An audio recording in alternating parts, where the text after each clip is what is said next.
on America. The media said what? Ha ha ha ha ha. Dig on America. You are fake news. Last call.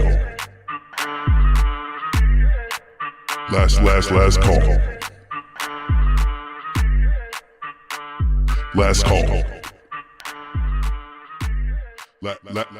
Last call. Hello, everybody, and welcome to another episode of Last Call with Lourin Hubbard.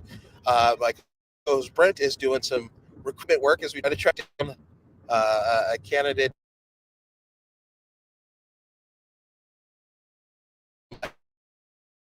to talk to two people working on the state level in politics, one in Washington State and another in the South in Alabama, and as we track them down.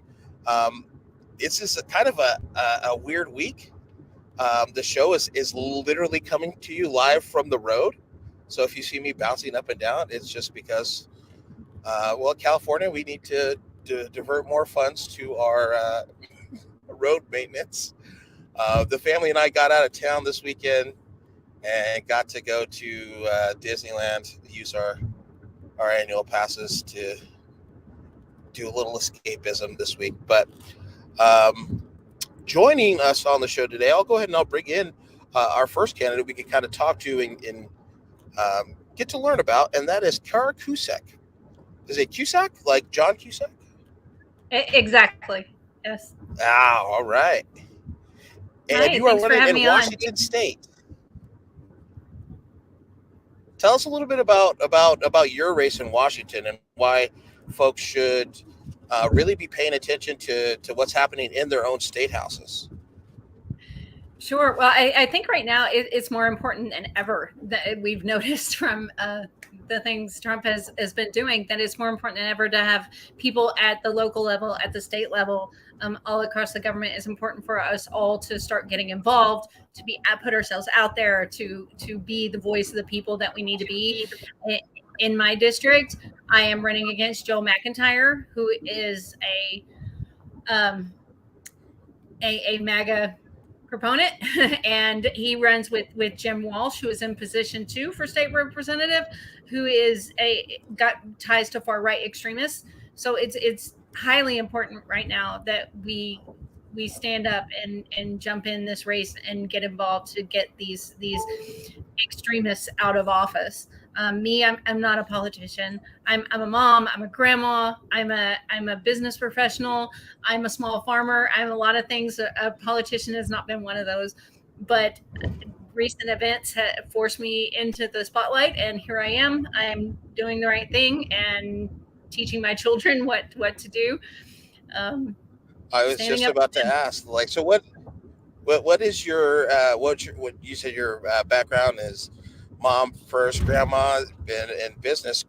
Tell me a little bit about how those things have kind of shaped your philosophy going into the race. Sure. Well, my children is actually kind of what pushed me into this. I have 9 children, 7 of which are girls. And we were all sitting around talking when the leak from Roe and Casey came out about what to do and how to get more involved. And it was actually my only child that's still not of drinking age, my son, who's 11 years old. He looked at us when we were talking, and he's like, "Why do you need a voice? Like, you have your own." And it was just kind of one of those come to Jesus moments, like, oh God, he's right. Thanks for throwing me under the bus there, bro. He was right. He was right. It was time. Most of my children are grown. Anybody that has an 11-year-old knows they don't need you anymore. So it was time for me to put my money where my mouth is and do what I tell my children to do all the time, and that's stand up and do the right thing when you see the need. That is why I'm here. And that was kind of the catalyst. What I do for a living, I'm currently a director of operations at an IT company called the Spiritech that trains and employs individuals on the neurodiverse spectrum, on the autism spectrum. And I've been in IT and program management for almost 3 decades now. And what makes me successful is what I do is my ability to talk to people across the company, across the businesses, from all the way from clients and executives down to our entry-level workers, and find where the holes are, what is broken, what processes do we need to make things run smoother, run easier. And then I negotiate, those things across everyone and come up with ideas and solutions that work for everybody involved. So it's a lot of listening, a lot of negotiating, a lot of research, and implementing a plan for people to move forward and how to measure success going forward. And that's really how we should be approaching politics. And I'm hoping to bring those skills with me to help. I can tell you from almost 3 decades in program management that the reason why most projects fail is because of poor planning. We don't do enough research. We don't do enough planning. And right now in government, what we see is this, whoever's in charge in the state gets to do whatever they want. So they don't put all effort into researching what really needs to happen and what's really going to work. And all of us in the middle are getting left out. I was about to ask. I know with Brent and Washington on the federal side, but the state pretty much is a bluer state. It's a progressive state. People like Joe Kent aside, but what is kind of what are you finding is the motivator to get people out to the polls? Is the prospect of Roe versus Wade and the loss of that kind of driving folks, or is it something other than that for folks in Washington who kind of feel, we're blue, right? That's always the challenge, I think, is. Yeah. I think to some degree it is motivating more people, but it's more not so much in our district. In our district, in the LD19, it is a very red district, and that probably isn't the biggest concern.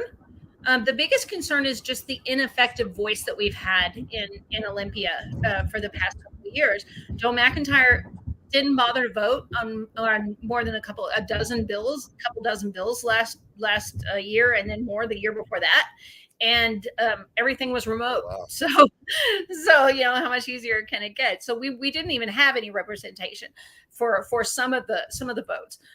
Outside of that, he's just not effective in Olympia. So he and Jim Walsh are considered these raving lunatics in Olympia. Nobody listens to them. They don't have anything to come to the negotiating table with. So the 19th has become this redheaded stepchild of Washington.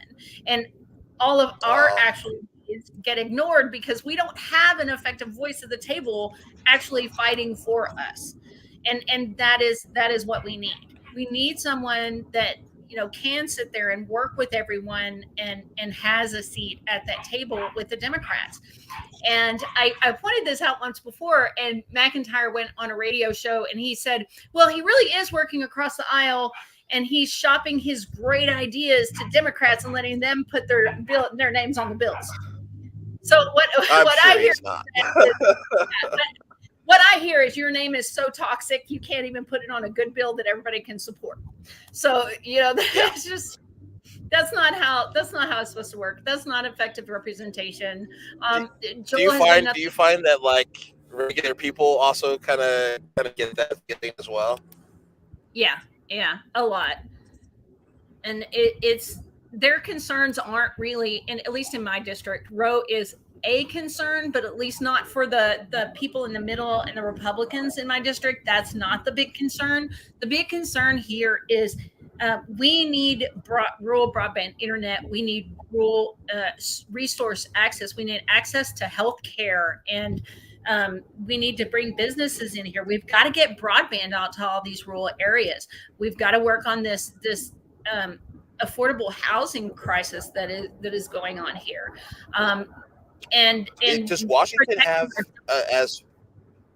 does Washington have as bad of a housing crisis? I know housing all over the country, but does Washington, is that one of the things? I know California, we're in the hundreds of thousands of homes short. Is Washington kind of feeling that same kind of crisis? Oh yeah, we have been horribly, and especially in our areas along the coast where there's a lot of vacation properties or really potential vacation properties. We've seen this huge influx of these investors and businesses coming in and just buying up huge neighborhoods I mean, like almost entire neighborhoods, and raising all the rents and the prices in there and pushing out all the people that have lived there for, for decades. Wow. Yeah, Gentrification. it's bad. Kara, I wonder if you could entertain for me. So one of the things in my day job, I work at the Regional Water Quality Control Board for California. And one of the things that I kind of liaison with is with our tribal relations and the beneficial uses of waters for tribal purposes. And I know up north, our region goes all the way up to the Oregon border, and I'm sure the fisheries and everything goes into Washington. Is that something that's part of your platform? Is environmental protection not only for the environment, but for indigenous groups? So they supporting your campaign? Is that something that's part of your platform? Yeah, that is huge out here. We have quite a number of indigenous peoples out here, and we have the Chinook tribes, and that is a big deal out here, and it's a constant balance, right? Because we have our fishermen, and we have our native fisheries, and then we have people that want to eliminate all of it for both sides. So, I'm constantly playing this balance game with people of, yes, it's wonderful that we want to protect the environment. We all want to protect the environment. We all want to do it as possible. We want to protect the salmon. We want to protect our owls, like out in the West over here. But the problem comes in when you don't do enough research on your solution, and your solution starts to become a problem and makes the problem even worse. For instance, with the dams, the Snake River dams, there was this big push to get rid of 100% of the Snake River dams in a very short timeline. And then they were going to come in. Their idea was to come in and do some training people how to make their own wine, and bringing in some more transportation to do more jobs. And it just wasn't sufficient. And this whole time I was sitting there saying, it's great that we want to save our salmon, but we have to look at the whole picture. We need a lot more research, because if we go in here and we pull all of this green energy out, what happens to those jobs?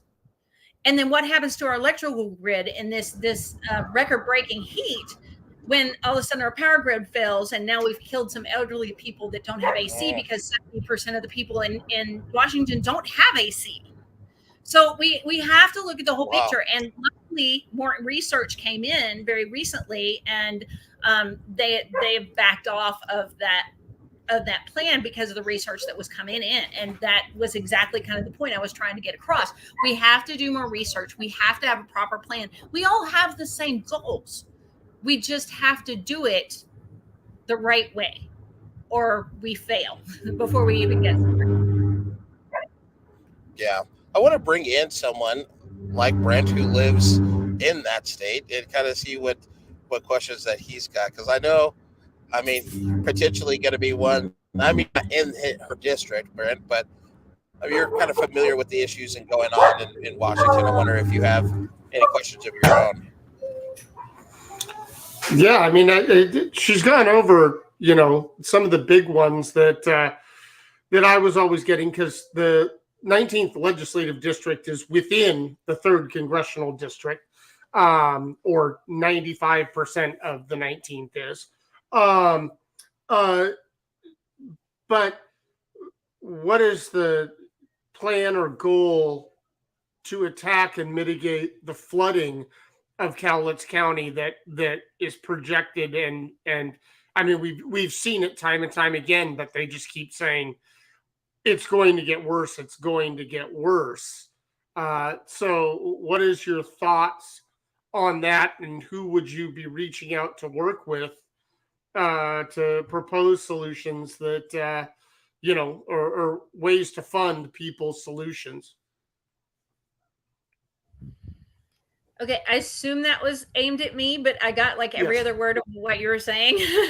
Oh. um, sorry, but I think I got the main gist of it. So who I would be reaching out to is basically everybody involved. I'm going to be reaching out to the tribal representatives. I'm going to be reaching out to the fisheries. I'm going to be reaching out to our EPA, to really everybody involved, because that's kind of my approach to everything. I like to get everybody in a room that has an opinion, whether they agree or not, and get all of the points together, get all the research together, so we can actually come. Because what I've learned throughout my life, like my daddy always told me, the truth is always somewhere in the middle, right? There's always this extremist on this end, extremist on this end, and the truth usually falls somewhere in between. So I find that when we pull together and start working and all talking and having an open discussion, we can often come up with solutions that benefit everyone. Does that answer your question? Yeah. Well, let's bring in Lisa Ward here, and there's another candidate running for a state level race. She's in Alabama, Senate District 21. Give Lisa the floor here. I don't want to put Lisa on the spot, but I got to know before we start. Roll Tide or War Eagle? I'll tell you November 9th. All right. Fair enough. However, if you can do the math, I do live in Tuscaloosa County. The university is in my district. I'll give it a roundabout applause and say I'll assume Roll Tide, because right now they're like one of the best teams in the country. So there we go. So Lisa, tell us about your platform, and I know a lot about you. I've followed you on Twitter, but for those who may not know, what is your driving force down there, and what are you pushing for change on? Well, like Cara, I'm in rural communities. I live in Tuscaloosa County, where Tuscaloosa is one of the cities of abundance. However, when people think about Tuscaloosa, they just think about Roll Tide, the stadium, the university, and everything that encompasses that. And they forget about the rural communities that encompass Tuscaloosa. So we have a lot of rural communities. We don't have broadband. We have the Black Belt, and down there the income is between 19 and 31,000. Sadly, because we have neglected our rural communities, mainly Pickens County and some of the smaller communities of Tuscaloosa on the outskirts of Tuscaloosa, it's drying up. People are having to leave home, move to Tuscaloosa just so they can make a decent wage. And I've got a problem with that. People should not have to continue to leave home. In our communities here, and like I said, this is a story of the haves and the have-nots. They don't have broadband. They just lost, in the middle of the pandemic, their only hospital, which is a big deal. They don't have health care. They don't have a university or colleges in their county. I have 2 counties in my district, and the wealth is not being shared. People are settling for crumbs, and we're not dispersing it evenly across the border to all of the taxpayers. A big deal with my platform is I've been trying since 2012 to untax groceries, and I've not been successful, but there's been a whole bunch of organizations that's been trying to do the same. And for the Republican supermajority, who's been down there for 12 years, claiming to be a low tax government and legislation, they twice hiked our taxes up on our gas just in the last couple of years. They refused to eliminate the grocery tax, where we're one of 3 in the whole country that still pay full grocery tax. And that's a big deal for me, because baby food does cost more than animal food. You can go in and get Tractor Supply and pay 1.5% for livestock, animal feed, or any supplies, but you have to pay up to 11% in grocery tax for essentials, like bread, eggs, and milk. Ridiculous. It's really ridiculous, because that's $1,000 back in the pockets of these low-income people who are severely struggling. People don't think about it, but 6-7 months ago, we were paying $3.29 a gallon for milk. Yes, we all inherited the inflation for a while. So that $3.29, they were paying 29 cents tax on that gallon of milk. A couple of days ago, I got a gallon for $4.50, I think it was, and we paid 41 cents. because with inflation comes the grocery tax. And so we're paying out the yang for it. And that's a big deal to me. Healthcare expansion is critical. It is an absolute positive, critical issue for us. Unlike the rest of the country, when we got that COVID relief money from the government, our legislation, our governor, took the COVID relief money and they allocated it towards building new mega prisons. So we didn't even get the $485 million that could have expanded 300,000 and put them on Medicaid. Instead, we're building more prisons because we can't box them up quick enough. And I have a problem with that. So when these things started happening during the pandemic, and these are not luxuries. These are not wants. These are needs. People are not asking for more than, they're asking for just enough. And so I had decided, since I couldn't find anybody to run against this 28-year ineffective incumbent, that I would do it myself. And so here I am. Honestly, I have nothing to lose except, I can go back to my regular life outside of this. I had a life before this and I'll have one after. But in the meantime, this fight came to me and I'm not backing down because these people are hungry. They're homeless. They're tired. They're struggling. And I'm not saying everybody, but I'm saying more are than are not. And somebody's not speaking up for them. Yeah, and I'm wondering if you could kind of speak to one of the things that we've had a conversation about is because of the disconnect between representatives and constituents, that it's led to disengagement from the voters, and they're just, this is business as usual. We're okay with getting screwed because no one listens to us anyway. I wonder can you tell us a little bit about how you've gone about trying to get engagement from voters? Oh, I go where they go. I live where they live. That's one of the things that I had decided when I ran and started this campaign. Literally, I have this conversation and I have it posted and pinned on my social media that says, if you won't vote for me because I'm a Democrat, then we need to have a sit down, because that's not a good enough reason. We need to sit down and have these conversations, very hard conversations, because like it or not, I'm not going anywhere and you're not going anywhere. So we've got to figure out how to coexist. And the gridlock, in my opinion, has got to go. So I'm hunting the grownups in the room. I don't care who they are. I don't care where they come from. You want to have an intelligent, logical conversation that affects the future of our children, or the helping the elderly who's already served their time, then let's go and at it. But I am not going to walk down there and have a conversation with someone that says, you're on this side and I'm on that side.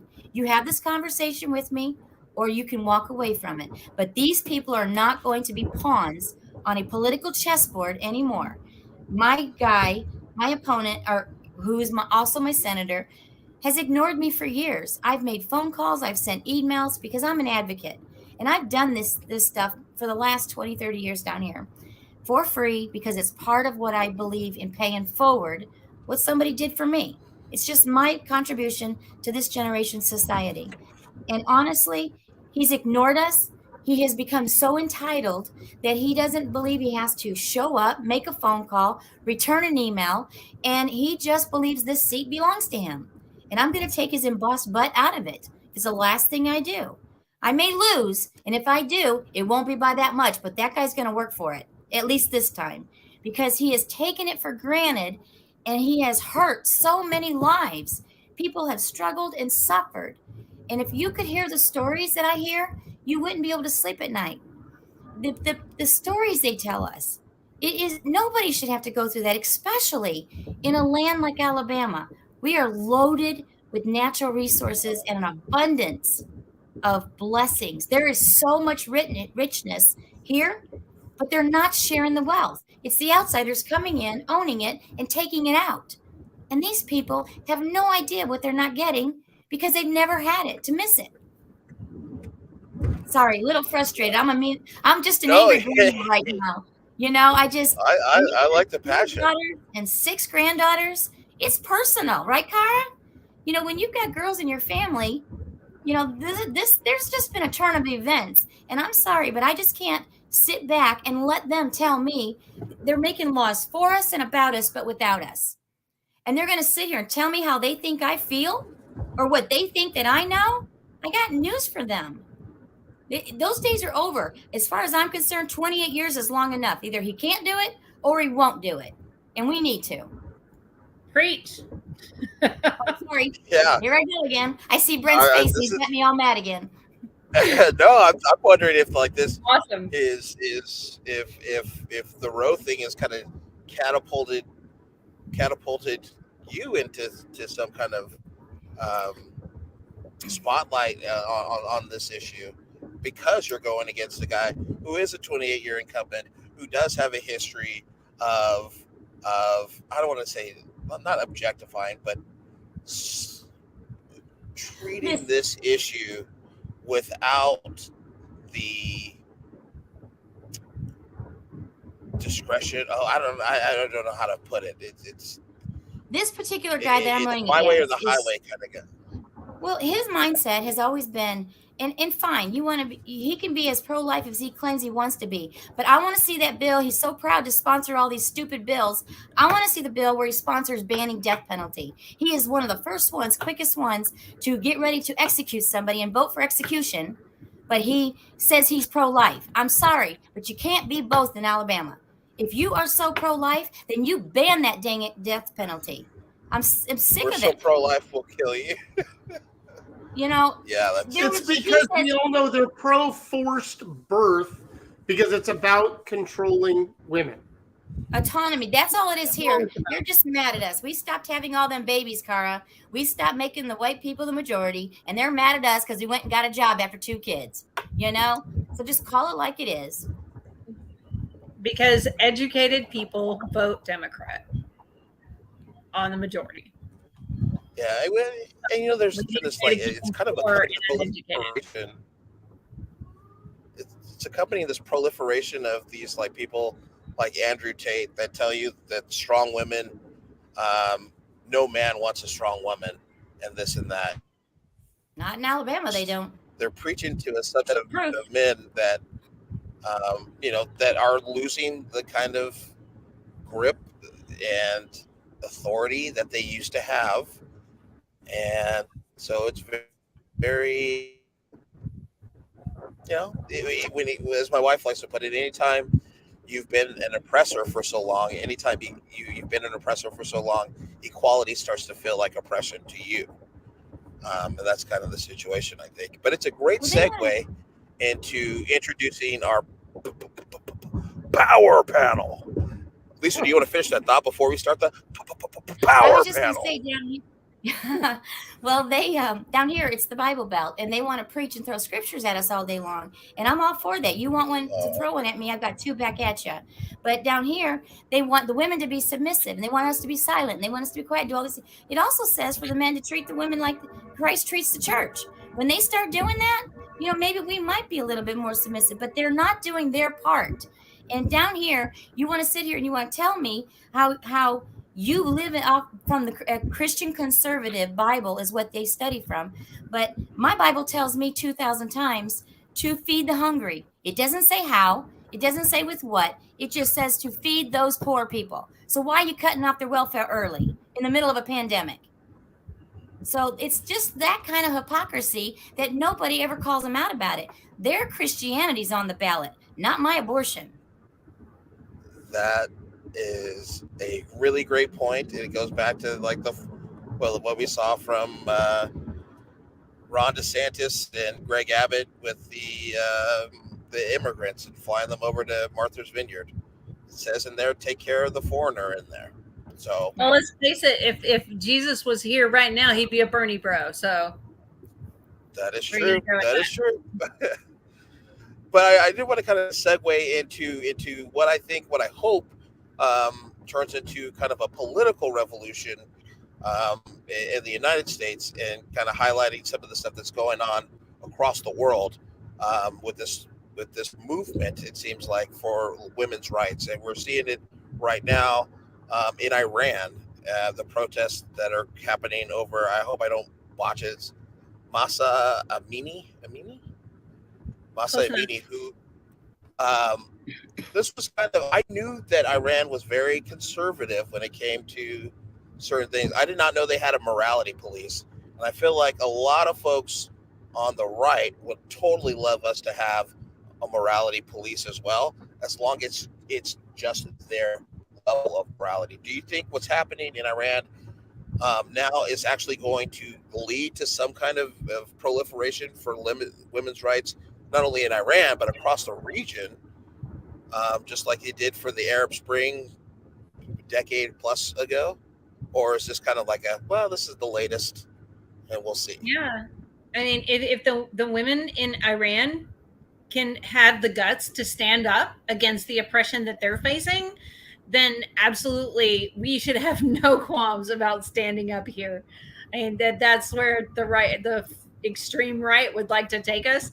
I think we should absolutely look to them for inspiration and admire the courage and strength that it takes to do what they are doing right now in the environment that they're doing. And they're incredibly brave women. I agree. Totally agree. I quietly hope that what's happening over there in the Middle East also translates over here to not the violent part, but just the political awakening of folks and the allyship, because it's not only women that are in these protests, but a large number of men are protesting on behalf of women in Iran as well. And what's happening with Bro here, I hope that men get off the couch, put the football games off, and listen to what's happening to your wives, your moms, your daughters. And we start voting. Roe needs to be a male focus as well. See, it's not the same down here in Alabama, and that's the part that's really sad. There's a spirit of complacency here, and it's again because we don't have all of this broadband. We don't see what goes on in the country. I'm originally from Northwest Indiana, right outside of Chicago, so I've experienced that kind of living myself, a little bit more liberal up there than down here. And the men here, I will say, not all of them, but there is a majority of them, because of the Bible Belt and the very conservative background that Alabama has, almost like there's a secret fantasy of, I'd love to have them back in the kitchen.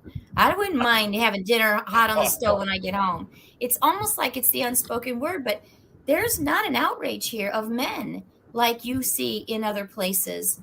It's just not here. The women talk about it, and it's easy to whine or complain or holler on social media because you're doing that from the couch, and you're fuming mad. But to actually get up and get out in 103-degree weather in Alabama and protest, the crowds are getting smaller here.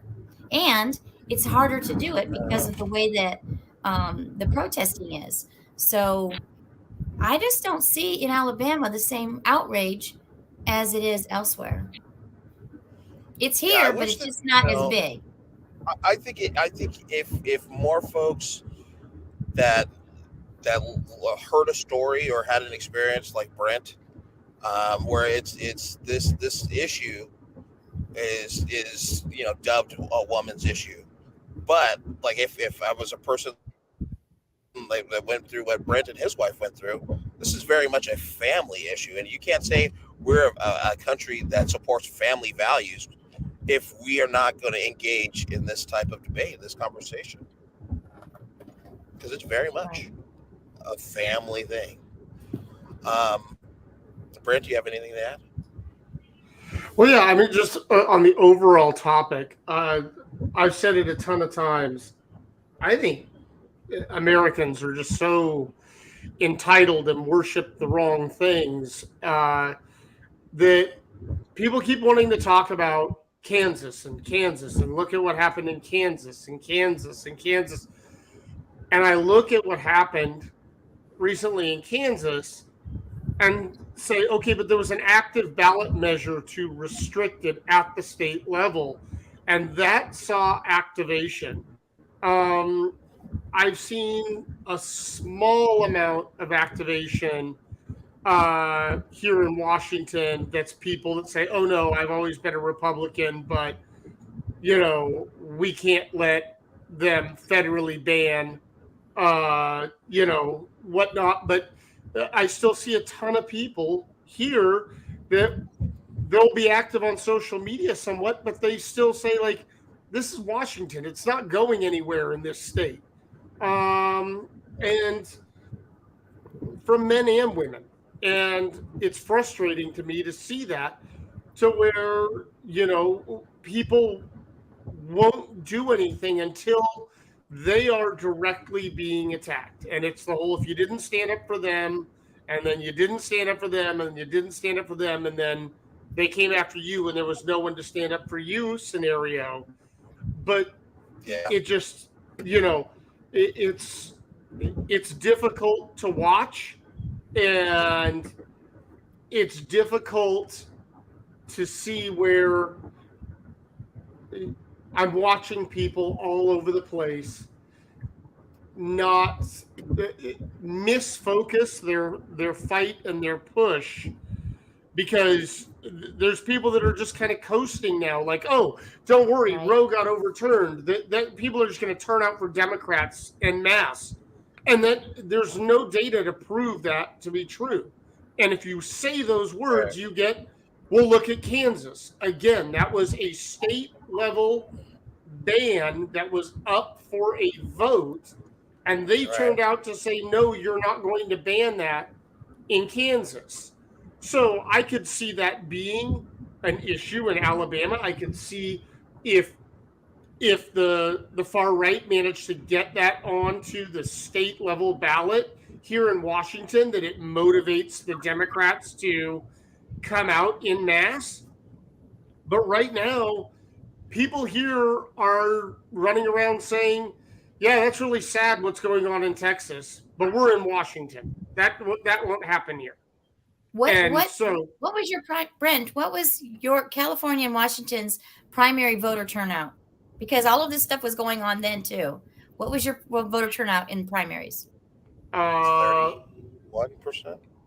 I think for the 3rd congressional district, which is what I was focusing mostly on, was close to 42%. See, in Alabama, 12% statewide showed up in the primaries. Oh my goodness gracious! My district, because we're working our tails off, just Pickens was 36 in Tuscaloosa. I'm sorry, I got that backwards. 22% statewide was Alabama. 12 was Tuscaloosa County, which is a big county, 9th biggest county in the state. So this is the primaries, and all of this stuff was going on then too. Now they're claiming, I don't know what they're claiming for you in your states of what the voter turnout's going to be in the midterms, but this is one of those out of sight, out of mind. And I can tell you what they're doing in Alabama. We're red legislative. We have more Democrats, but they just don't vote here. For 136 years, we were blue. But what I've noticed here is that sense of complacency that is here. It's like it doesn't happen to me, or I don't want to say people don't care, but they don't care because we keep it chaotic. There's so much chaos, so much information, so much confusion in Alabama, and in misinformation everywhere, that people don't even engage in it anymore. A lot of people don't even know there is an election coming up. And that's why they're winning. And they do that intentionally. Yeah, they do. So the other thing that I have seen on the Roe topic, and I've seen a lot of, is, there's the Republicans that are kind of like the dog that caught the bumper when it comes to the topic. And then there's the other ones that are running around cheerleading their base, saying, we worked for 49 years to get this off the books, and we did it. And now we can keep pushing to go, and so I know there's motivation level on the Democrat side, but they are using it as a selling tool on the Republican side to say, look, all of that work, all of those years of work paid off in this manner. And so, and all the talking heads just keep saying, "Oh, don't worry, women are gonna, turn out in mass, and there's more women than there are men," and that's all factually accurate. But I also but wonder, it's dependent on the candidates in the races to bring up stories like the young lady that was, have made to wait 10 hours before she could get a procedure done to end her ectopic pregnancy because the doctor had to talk to the lawyers about what was happening and if they could even perform it. If we talk about candidates, talk about those stories, because now you're seeing folks that are running these high profile Senate seats start to scrub their websites and not talk about it at all. These Republicans who lean in pro-life when it's the primary, and now they're trying to stay silent on the topic because they're afraid of it. But just saying, "Oh yeah, they're welcome," is not enough. My opponent hasn't said a word. He doesn't do social media. His staffer does, but it's not him on social media. He doesn't do public announcements, town halls. He doesn't campaign, none of that. And he has not had to be held accountable. Living, huh? My opponent celebrated the Roe Casey decision. Did he? Well. So one of the things I wanted to talk to you ladies and Brent about was this. We're kind of getting more data about these stubbornly high interest rates, and it's going to take a little bit of time for all the legislation that was recently enacted to take effect. But now the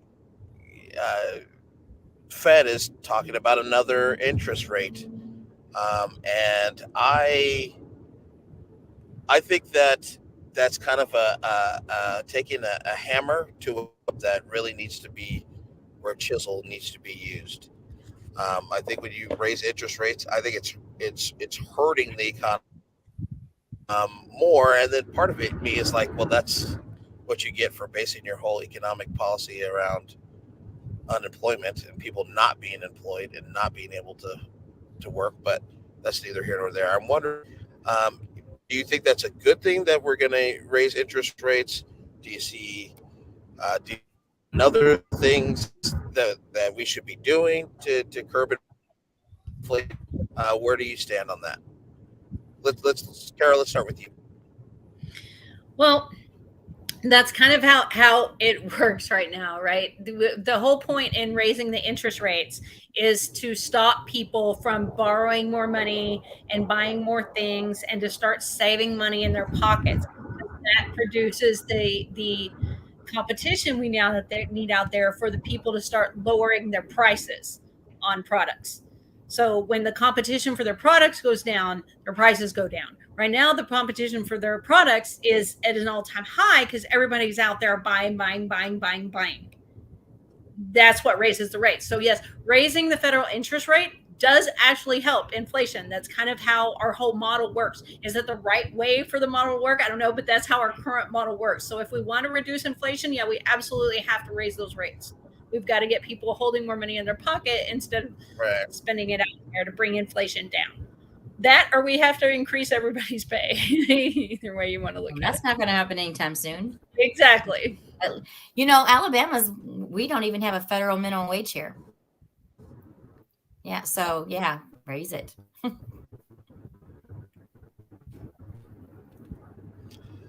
Yeah, we do things, but it's like this is the system we have sort of available. It's like taking an axe. We can't fine tune things because I do think it's a perfect opportunity for us to be investing in supply chains and like building things locally, domestically in America. And it's a perfect opportunity for us to make that investment. But I just am sad that everything is going to be more expensive to invest in. I do think that the legislation that Congress and Joe Biden signed will do and will help those issues. I'm wondering if anything that was in the Inflation Reduction Act would improve the lives of your constituents for some of those things, and you had extra money. You have and directing where those funds go. Brent, he's breaking up. I can't hear him. I can't either. Okay, I think what he was trying to get at was, is there any parts of the Inflation Reduction Act that was recently passed that you know of that are going to directly be able to impact your specific, Lisa, your Senate district, Cara, your legislative district, that are going to relieve some of the inflationary pressures on the constituents in those areas and advocating to make sure that that gets done sooner than later?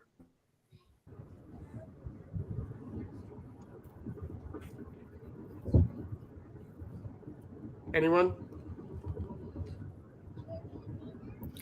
Well, for Alabama, it may because I have a supermajority, and so they do whatever they want down here. They get the rules off the bark tree, but it may extend the tax credits for some stuff instead of letting them expire.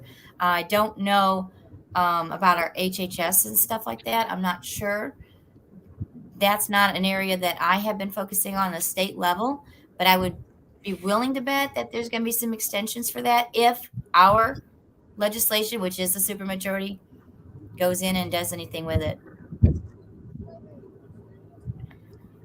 Well, for Washington State, I think the biggest thing that it does is it lowers prescription drug costs, and I think that's a big one across the board.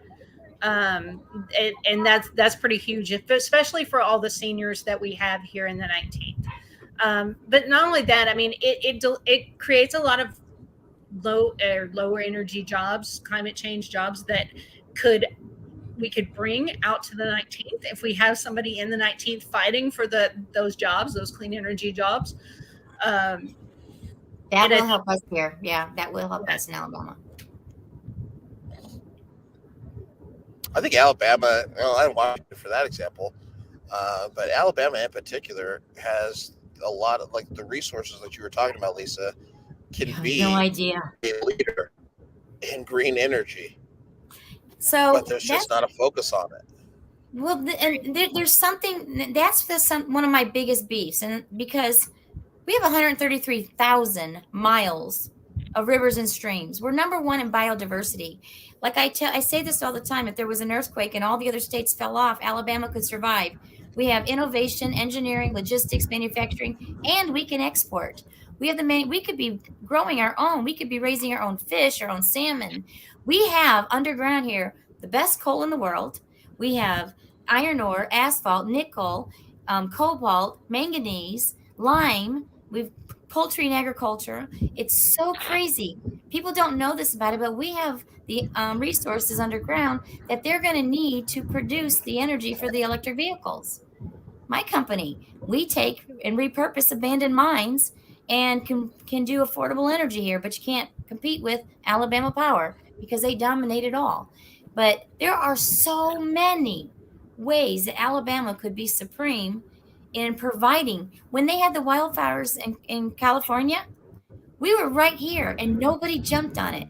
The land, the water, we could have started growing produce here, and we have all the immigrants that are here that could have farmed for us because they wanted to do it, afraid to come out because of ice.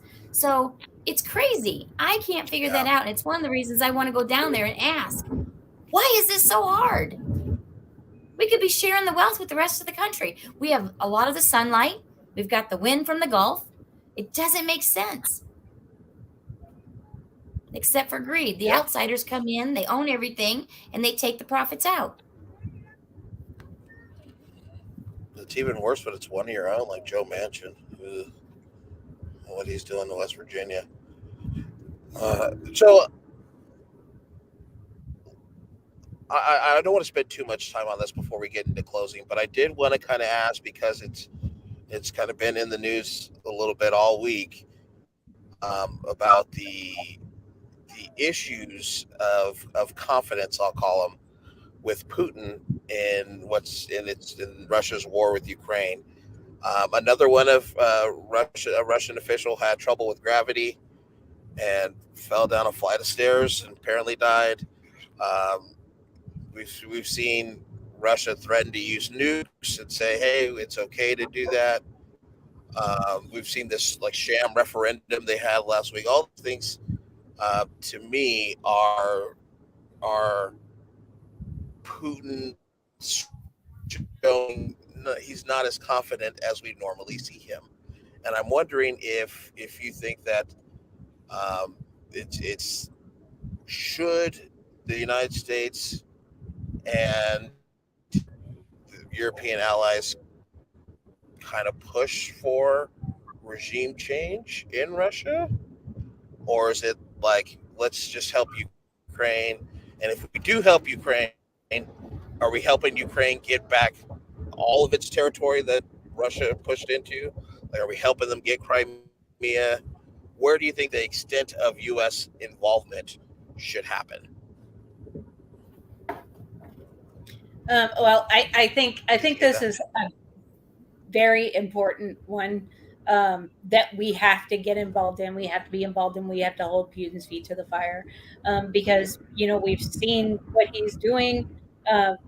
We've seen the mutilated bodies and the murdered people in villages that aren't even fighters. We've seen the children that have been just kidnapped and taken away, and the threats of Putin to use nuclear weapons to end all this because he's so desperate at this point.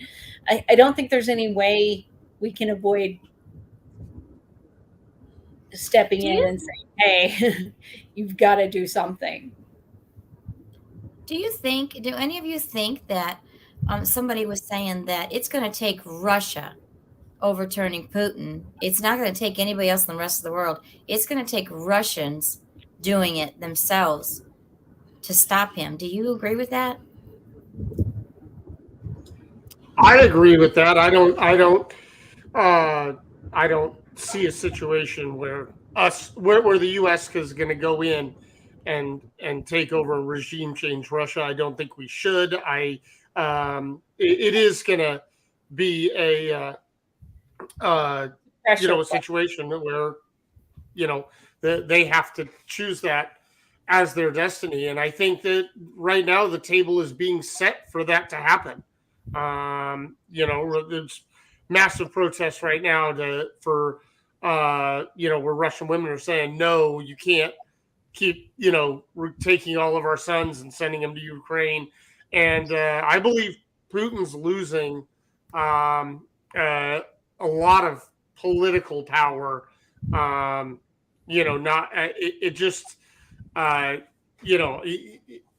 It's dumb and off topic, but the luxury homes, super yachts, whatever market has gotten whatever with the sanctions. And you're seeing now lawsuits in the United States and the UK, all over Europe, all over the world, where these oligarchs that have always been 100% loyal to Putin are denouncing it, saying that they'll cooperate with foreign governments on whatever because they want their toys back.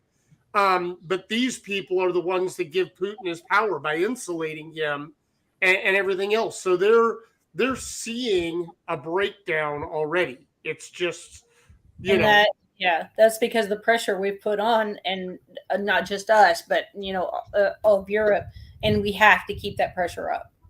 Mm-hmm. And I support, the us supporting Ukraine with money and what they need for arming themselves. Quickly, guys, we need to throw a shout out to Nat1 Heroes, sent over decent chunk of viewers to say hello when they ended their live stream. So just wanted to say thank you. Our audience count went up by a factor of 4. So again, we're on with Cara Cusack running Thank you for for the love. Washington State. Oh, yes, thank you. Well, running for Washington State Legislature 19th Legislative District, and Lisa Ward running for the Alabama State Senate and Senate District 21. Any of you guys that are new, Lourin and I do a show every weekend highlighting local politicians and national politicians. And you're welcome to subscribe. Normally, I'm not on the road. Yeah, Lourin got trapped. You could call it on the road. Yeah. Dig on the road. So, yeah, what was your next question for the group, Lourin? So before we kind of wrap up this stream, I have been talking with so many different candidates, and Brendan and I have conversation after conversation about this topic, and that is money in politics. And obviously, I think money is the root of all evil to begin with. But I do know that the current rules that we have, Brent has made his argument and his pitch to me several times. I'm wondering if you guys have like any pledges where you're not taking any corporate money or any PAC money. Where do you guys stand on candidates getting funding for their campaigns? And do you think it's a situation where, we as Democrats, we can't unilaterally disarm ourselves? Or do you think it's kind of a more principled kind of stand? I've been taking a very principled stance. I have not taken any money from business or corporations. Most of my donations come in $50, $100. I did take a pledge not to take any money from oil and gas companies, which haven't even been approached, but were I would not. But yeah, I think money is a big problem in politics, and I would like to see a lot of that revised.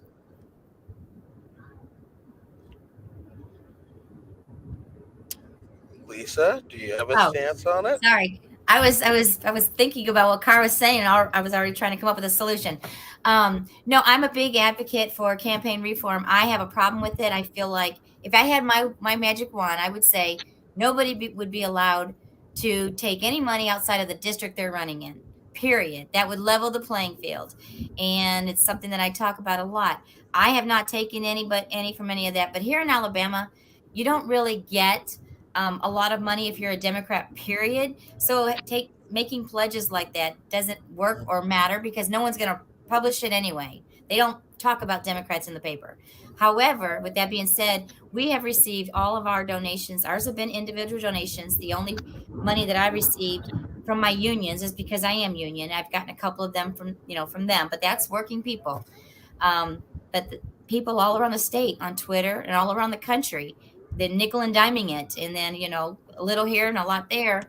But it has been a very important stance from the beginning that we send that message. The problem we have is we do get handicapped by it because while it's shady, it's still legal, and they're taking advantage of it. And because we're trying to make this moral stand on it, it is making it difficult for us to play in the same field. I get the principle of it. I understand the principle of it. I just can't figure out how we have so many powerful Democrats. We've got the House and the Senate up there now. Why have they not done anything yet? And that's been puzzling me. Why haven't they done anything while they've been in the majority? Stop to do this. I love the Disclose Act, and I'm praying hard that thing goes through. But I'm still trying to figure out why. We make all these pledges, and they're in the majority, and they don't do anything. Why? Unless they're in on it too. I don't know. I mean, I that's a little bit of my assumption, but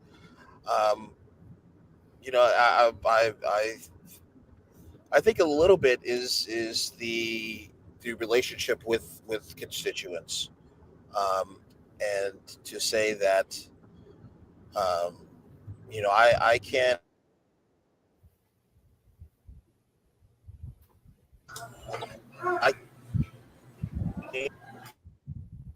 prove anything. Like, Okay, Lauren's breaking up again, so I'll give his argument. It's that he wants to say that how can you be honest and have a relationship with his constituents that see him taking money from industries or groups that those individuals don't align with. I don't think any two people 100% align. So you can get people saying, "Oh, you took money from this person or that." They can chase that down all day long, and if that's the argument they want to make, they're going to make it. So I say take money from anybody that's willing to put it out there. Take their money and use it against them. The NRA wanted to give me money, give it to me. I'll spend it against you. That's fine. You want to, because why handicap ourselves? And I just don't get it. I understand being at a certain level, take AOC. She can fundraise off of direct, very small dollar donations. She's still getting $2,000 donations from different people. They're not turning it away. But trying to run with that handicapped plan for a new candidate or a smaller area candidate, I believe hurts. And so I say take the money and do good things. And, when we get the majority, we can make election reform and everything else so that the other side has to play by the rules that everybody plays by. I just don't like, when people, go out and play a different game with different rules for the same goal. It would be like if they started allowing hands in soccer and one team said, "Oh, we're not going to use hands because that's not how it should be. It should be foot only." And the other team going, "Well, dang right, we're going to use hands now that we can. Change the rules and take hands away, but we're going to use." Why would you play that game? It makes zero sense to me. Yeah, that's essentially my argument now. Bernie Sanders can do it because he gets a million. I don't think any of us are in these races are turning down money. Yeah. Would we change the rules if we could? Yes. Yeah, and that's my argument is when the rules are changed, absolutely, there's better ways. Let me ask you all something, because you're all candidates or former. Yeah. The thing is, especially when you watch them on social media, everybody is in this fight. They're in it. They're, all day long. They can tweet with the best of them. But we all know it takes money. So what do you suppose is the hardest part of this? Is it that everybody's being gouged by everybody else, or everybody's being inundated and bombarded by all of us, or what is it? Because, the DNC is sitting on over $70 million. Jamie sent me 25. Of course, I promised to not spend it all in one place, but he did send me 25. But there's $70 million there. What is so hard about dispersing that so we're not in so much agony and pain?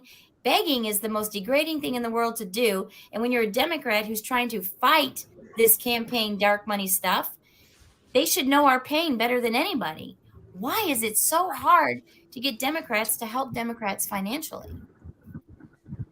Because Democrats have less money. There are very wealthy Democrats that do, dole out quite a bit. So but how much in general, we have the poorer constituency. But she's talking about the money that the state Democrats have. And state and national. Yeah. So a little bit of this is kind of a hard truth that I have to accept when they are very strategic about what races they will get involved in. And you would think that it would be like any Democrat, that has a breath in them to win, we're going to support. But that's not That's what the Republicans That's are not the doing. case. And that's why they're winning that game. And see, this is the thing this is where they got it all wrong. I've been a strategist forever. And I can tell you this much. They look at it. I'm 41% Democratic lean by myself without even trying, right? Well, they'll go and they'll look and they'll see, okay, Cara, you're 23, Brent, you're 36, you're Lourin, you're 45. We're going to help you, Lourin, because you're already 45. You're a jerk and you don't know how to talk to people and you can't do anything, but you're 45. So we're going to invest in you because the stat says that.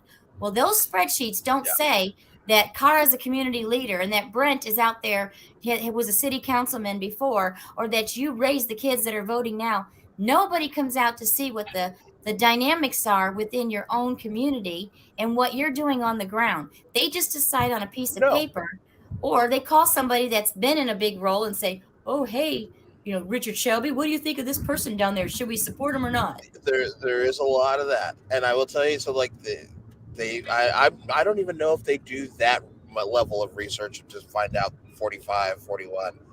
Because if they did, they would not have supported TJ Cox in California's 21st congressional district when he went up against David Valadao. They supported him and he won.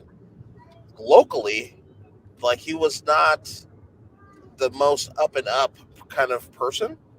And now he's been indicted on federal charges. So, a lot of this is not what you know, but who you know. And a lot of it is like strategic, and we only want to spend money in races where we're going to see a return, whether it's or spend money to drive up another candidate who has shown fundraising prowess, even though they have there's no hope for them to win their seat, but they're running against a boogeyman. Marcus! Sorry, I had a cough there. No, it's boogeyman. But the other interesting thing to me, and it's their tactic, it's their whatnot. I mean, the biggest answer for me on why they don't just dole out the money is there's 500 seats on the federal, elections this year. 435 Democrats. I don't think there's any Republicans that are unopposed running for Congress, even if they've just got a name against them.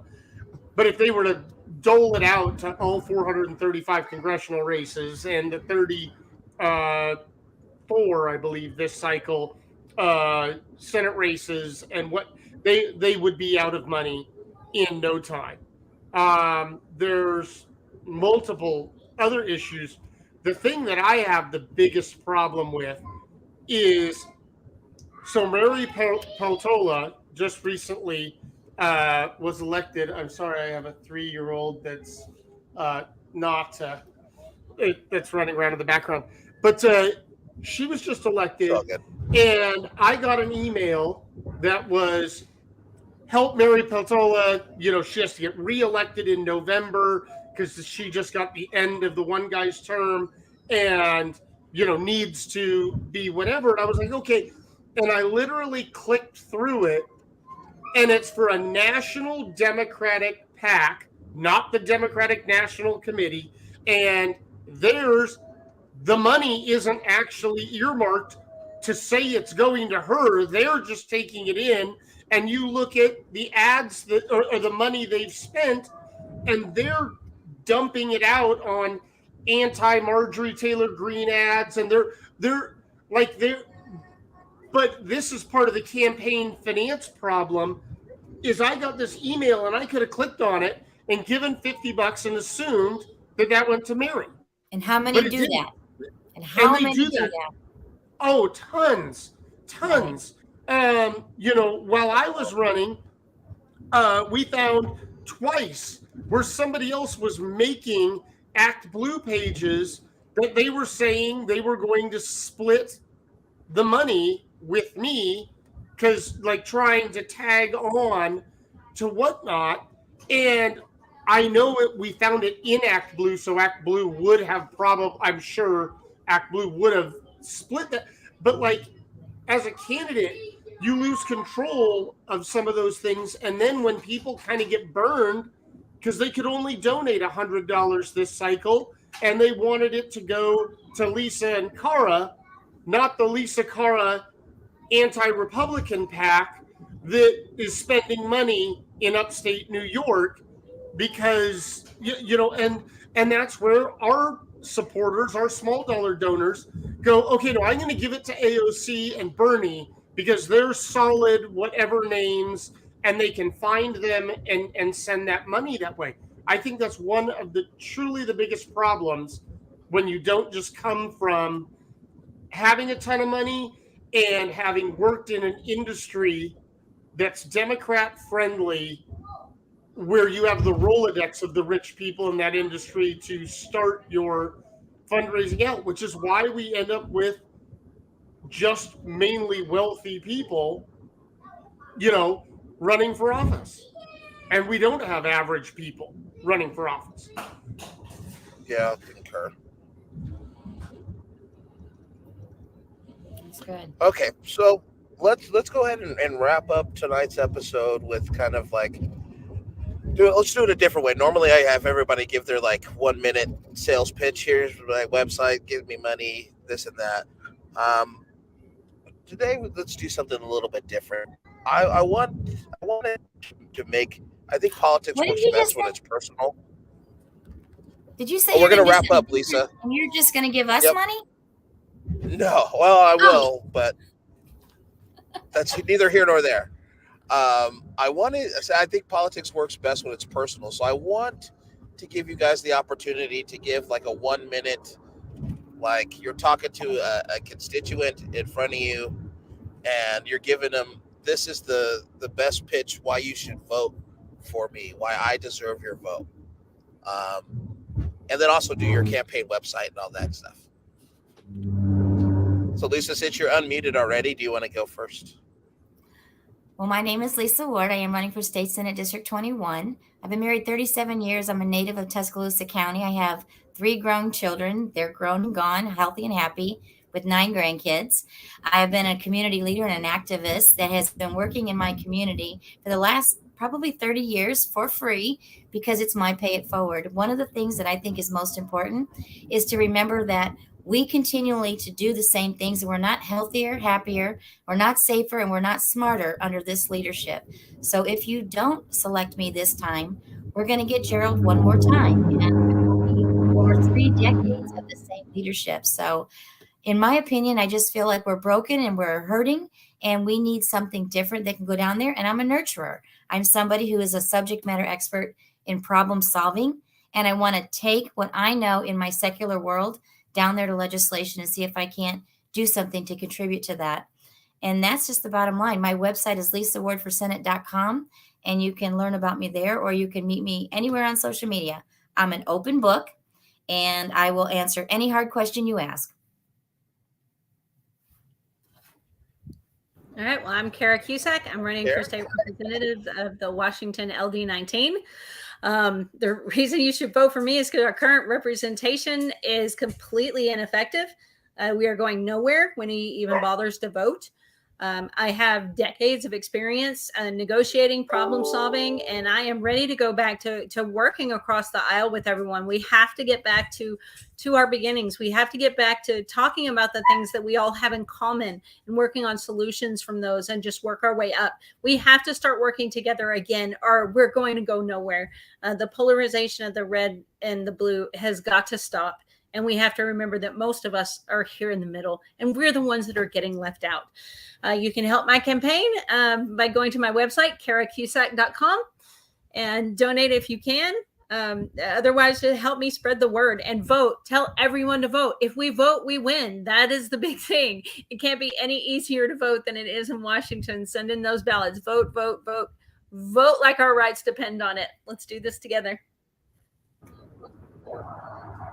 And there you have it. So I want to thank you ladies for coming on, even though we were in the crux of this tumultuous episode. I can't thank you guys enough for coming on, and I hope to keep in contact with you. Lisa, I have a couple ideas I've been kicking around since we last spoke, but that's neither here nor there. We'll talk about that offline. To everyone else, thank you for watching. I hope you enjoyed this week's episode. lift up these special ladies. It takes a lot to run a campaign. It takes a lot to run at the state level, because I feel at the state level, you have less exposure than congressional, because people with Congress, it's a federal issue. You can get donations and stuff from around the country. But in these local races, it's so important to get your name out there and get just a platform. And so I hope we've been able to do that for you guys tonight, and we'll continue to do so for candidates across the country. I hope everyone stays safe, and we'll see you here next week. Good night, everybody. Good